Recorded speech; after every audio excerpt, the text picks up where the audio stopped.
Hello दोस्तों, easy study mission में आप सभी का स्वागत है।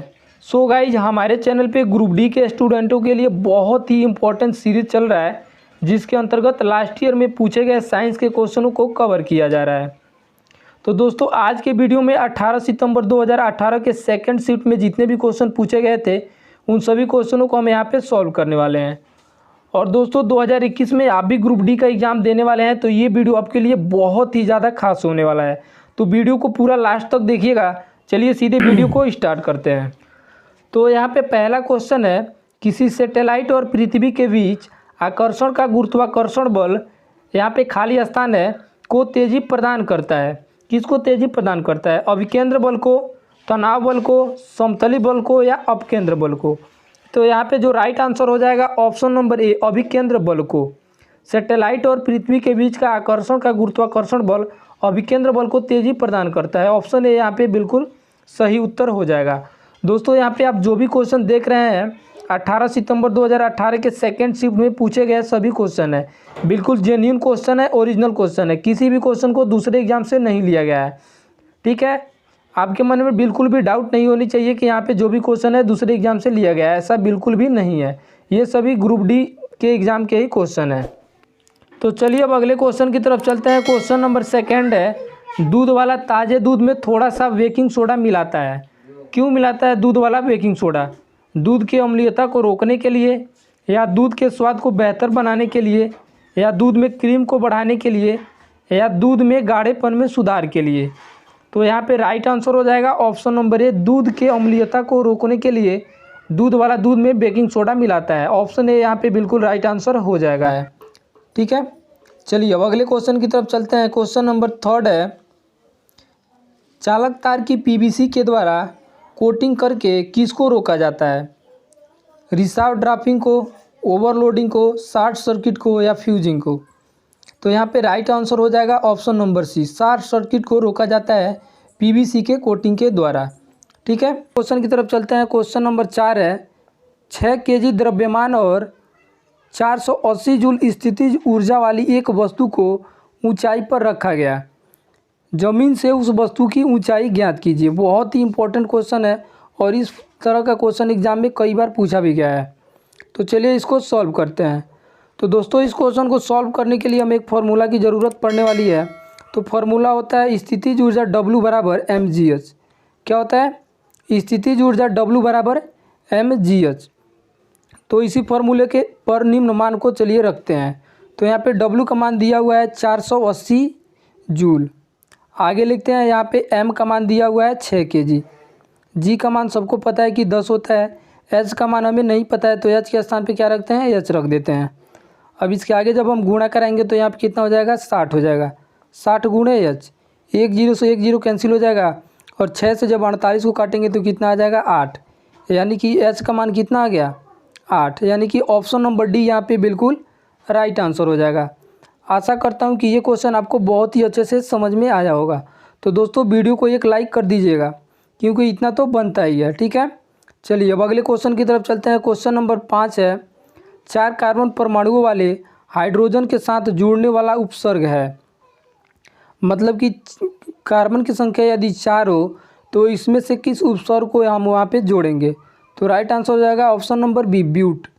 यदि कार्बन की संख्या 4 हो तो यहाँ पे ब्यूट को जोड़ा जाता है। ठीक है, अब अगले क्वेश्चन की तरफ चलते हैं। क्वेश्चन नंबर 6 है, यदि एक अवतल दर्पण की वक्रता त्रिज्या 6.2 सेंटीमीटर हो तो इसकी फोकस दूरी की लंबाई सेंटीमीटर होगी। कितना सेंटीमीटर होगी फोकस दूरी की लंबाई? तो दोस्तों, हमें पता है कि F बराबर होता है D/2। क्या होता है? F बराबर D/2 होता है। D मतलब कि वक्रता त्रिज्या।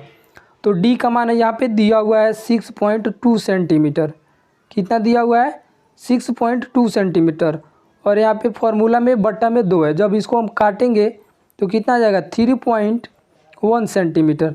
3.1 सेंटीमीटर, यानी कि ऑप्शन सी यहाँ पे बिल्कुल राइट आंसर हो जाएगा। ठीक है, आशा करता हूँ कि ये क्वेश्चन भी आपको बहुत ही अच्छे से समझ में आया होगा। ठीक है, चलिए अब अगले क्वेश्चन की तरफ। क्वेश्चन नंबर 7 है, O2 का आणविक द्रव्यमान है। तो दोस्तों, यहाँ पे जो O मतलब कि ऑक्सीजन होता है, इसका परमाणु क्रमांक 8 होता है और द्रव्यमान संख्या 16 होता है। कितना होता है, द्रव्यमान संख्या 16 होता है। लेकिन यहाँ पे क्वेश्चन में O2 के बारे में पूछा हुआ है, O2 का द्रव्यमान संख्या कितना होगा। तो मतलब यहाँ पे जब एक ऑक्सीजन था तो इसका द्रव्यमान संख्या 16 था, और यहाँ पे O2 मतलब 2 ऑक्सीजन हो गया तो इसका द्रव्यमान संख्या 32 हो जाएगा। यानी कि ऑप्शन नंबर ए यहाँ पे बिल्कुल राइट आंसर हो जाएगा। ठीक है, तो चलिए फिलहाल अगले क्वेश्चन की तरफ चलते हैं। क्वेश्चन नंबर 8 है, उचित विकल्प का चयन करें। 1 किलोवाट घंटा बराबर कितना जूल होगा। तो दोस्तों हमें पता है 1 किलोवाट बराबर 1000 वाट होता है। कितना होता है, 1 किलोवाट बराबर 1000 वाट होता है। और यहाँ पे जो घंटा है, घंटा को हमें सेकेंड में लिखना है। तो 1 घंटा में 3600 सेकेंड होता है। कितना सेकेंड होता है, 3600 सेकेंड होता है। जब हम इनको आपस में गुणा कराएंगे तो 36 2 जीरो उसका और 3 जीरो इसका, मतलब कि ऑप्शन सी यहाँ पे बिल्कुल राइट आंसर हो जाएगा। 3,60,000 जूल यहाँ पे राइट आंसर होगा। ठीक है, चलिए अब अगले क्वेश्चन की तरफ। क्वेश्चन नंबर 9 है, बादलों का रंग सफ़ेद के कारण दिखता है। मतलब बादलों का जो रंग सफ़ेद होता है वो किसके कारण दिखता है। प्रकाश का अपवर्तन, प्रकाश का विकिरण, प्रकाश का परावर्तन या प्रकाश का प्रकीर्णन। तो यहाँ पे राइट आंसर हो जाएगा ऑप्शन नंबर डी, प्रकाश का प्रकीर्णन। प्रकाश के प्रकीर्णन के कारण बादलों का रंग सफ़ेद दिखाई देता है। ठीक है, चलिए अब अगले क्वेश्चन की तरफ चलते हैं। क्वेश्चन नंबर 10 है, किसने सजीव वस्तुओं में लक्षणों की अनुवांशिकता के सिद्धांत के प्रतिपादन में योगदान दिया। तो दोस्तों जो अनुवांशिकता का सिद्धांत है ग्रेगर मेंडल ने दिया था। ऑप्शन नंबर डी यहाँ पे बिल्कुल राइट आंसर हो जाएगा। ठीक है, चलिए अब अगले क्वेश्चन की तरफ चलते हैं। क्वेश्चन नंबर 11 है, किसके कारण सेक्रेन काइमा की कोशिकाओं की दीवारें मोटी होती हैं। यहाँ पे मोती हो गया, सॉरी यहाँ पे मोटी होनी चाहिए। ठीक है, तो यहाँ पे जो सेक्रेन काइमा है इसकी दीवारें किसके कारण मोटी होती हैं। तो ऑप्शन बी राइट आंसर होगा, लिग्निन के कारण सेक्रेन काइमा की दीवारें मोटी होती हैं। ठीक है, चलिए अब अगले क्वेश्चन की तरफ चलते हैं। क्वेश्चन नंबर 12 है, दो फोकस दूरियों वाले लेंस का उपयोग किससे पीड़ित व्यक्तियों द्वारा किया जाता है। मतलब यहाँ पे एक द्विफोकसी लेंस होता है, उसका प्रयोग किससे पीड़ित व्यक्तियों के लिए किया जाता है। तो राइट आंसर हो जाएगा ऑप्शन नंबर ए, मायोपिया और हाइपर मायोपिया। मतलब निकट दृष्टि दोष और दूर दृष्टि दोष, इन दोनों बीमारियों से जो व्यक्ति पीड़ित होता है उसे द्विफोकसी लेंस का प्रयोग किया जाता है। ठीक है, चलिए अब अगले क्वेश्चन की तरफ चलते हैं। क्वेश्चन नंबर 13, ऊर्जा की व्यावसायिक इकाई है किलोवाट घंटा, किलोवाट या जूल या वाट घंटा। तो दोस्तों यहाँ पे राइट आंसर हो जाएगा ऑप्शन नंबर ए, किलोवाट घंटा ऊर्जा की व्यावसायिक इकाई होती है। ठीक है, तो चलिए फिलहाल अगले क्वेश्चन की तरफ चलते हैं। क्वेश्चन नंबर 14 है, पौधों के बीज में एक खाद्य भंडार के रूप में कार्य करता है। पौधों का जो बीज होता है उसमें क्या होता है, जो खाद्य भंडार के रूप में कार्य करता है। तो यहाँ पे राइट आंसर हो जाएगा ऑप्शन नंबर बी, बीज पत्र। पौधों के बीज में जो बीज पत्र होता है वो खाद्य भंडार के रूप में कार्य करता है। ठीक है, चलिए अब अगले क्वेश्चन की तरफ चलते हैं। क्वेश्चन नंबर 15, किसी वस्तु को निश्चित ऊंचाई से भूमि पर गिराया जाता है, यह भूमि को छूती है तो इसमें क्या होगी। तापीय ऊर्जा, रासायनिक ऊर्जा, गतिज ऊर्जा या स्थितिज ऊर्जा। तो यहाँ पे राइट आंसर हो जाएगा ऑप्शन नंबर सी, गतिज ऊर्जा। जब किसी वस्तु को किसी भी ऊंचाई से भूमि पर गिराया जाता है तो उसमें गतिज ऊर्जा होती है। ठीक है, तो चलिए अब अगले क्वेश्चन की तरफ। क्वेश्चन नंबर 16 है, निम्नलिखित में से कौन सा पारा का अयस्क है। तो वेरी इंपॉर्टेंट क्वेश्चन है दोस्तों, काफ़ी बार एग्जाम में पूछा गया है, अच्छे से इसको नोट कर लीजिएगा। तो सीने बार यहाँ पे राइट आंसर हो जाएगा, सीने बार पारा का अयस्क होता है। ठीक है, अब अगले क्वेश्चन की तरफ चलते हैं। क्वेश्चन नंबर 17 है, एनीलिडा वर्ग से संबंधित नहीं है।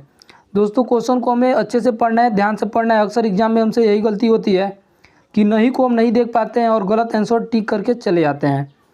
तो दोस्तों जो एनीलिडा वर्ग से संबंधित नहीं है इसमें से ऑप्शन डी है, एस्केरिस जो है एनीलिडा से संबंधित नहीं है। ठीक है, तो चलिए फिलहाल अगले क्वेश्चन की तरफ। क्वेश्चन नंबर 18, 220 वोल्टेज और 0.6 एम्पियर की धारा वाले एक विद्युत बल्ब की पावर होगी, मतलब इसकी पावर कितनी होगी। तो दोस्तों पावर यानी P बराबर होता है VI। क्या होता है, P बराबर VI। तो V का मान कितना दिया हुआ है, 220 वोल्ट। यहाँ पे रखते हैं 220 वोल्ट, और I का मान दिया हुआ है 0.6 एम्पियर।